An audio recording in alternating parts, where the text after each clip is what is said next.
Ferran বাঁচা কেম করো তারপর শরীর বাঁচা কেম বাবা ইয়ানে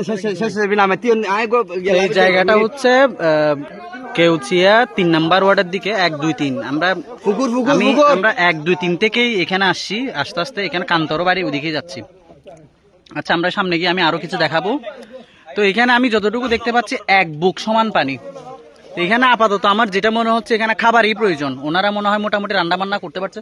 এবার একটা মিনিমাম উনি অনেক লম্বা ভাইয়া, উনার যদি 5 ফুট অলমোস্ট 6 ফুটের 6 ফুট মানে 5 ফুট 6 ইঞ্চি একজন মানুষের যদি 5 ফুট 6 ইঞ্চি 6 ফুট 6 ইঞ্চি 6 ফুট 6 ইঞ্চি, এই যে এত লম্বা একজন মানুষের পুরা মানে বুক সমান পানি। 5 ফুটের দেখেন উনি বুক সমান পানিতে অলরেডি উনি বুক সমান পানিতে ডুবে গেছে।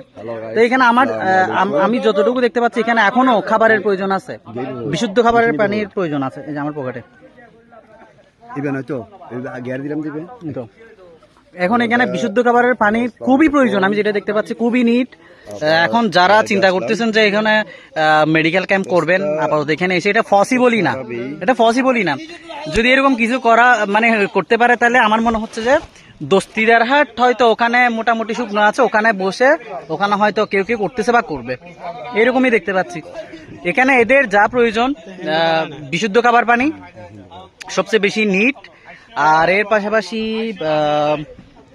যদি মেডিসিন দেওয়া যায়, কমন কিছু মেডিসিন দেওয়া যায়, এগুলো আমি এরকমই মনে হচ্ছে। তারপর আর যা বুঝতে পারতেছি আর একটা জিনিস এখানে যেটা আমি লক্ষ্য করতেছি, একাধিক ত্রাণ অনেকেই নিচ্ছে, যাদের প্রয়োজন আছে ওনারাও একাধিক ত্রাণ নিচ্ছে শুরুর দিক দিয়ে যারা আছে আর কি। আর এইখানে লাস্টের দিকে মূলত ওনারা তো মনে হচ্ছে পাচ্ছেই না এখানে। আর এই যে পুরা প্লাবিত এই অঞ্চলগুলো এখনো যে পানি আমার হচ্ছে আরো ৩-৪ দিন থাকবে এরকম মনে হচ্ছে যা অবস্থা।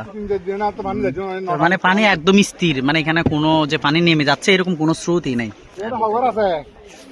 তো দেখেন এখানে দেখতে পাচ্ছেন যে এখানে এইটাই রুট, আমরা যেটা দিয়ে নৌকা দিয়ে যাচ্ছি এটাই হচ্ছে রাস্তা।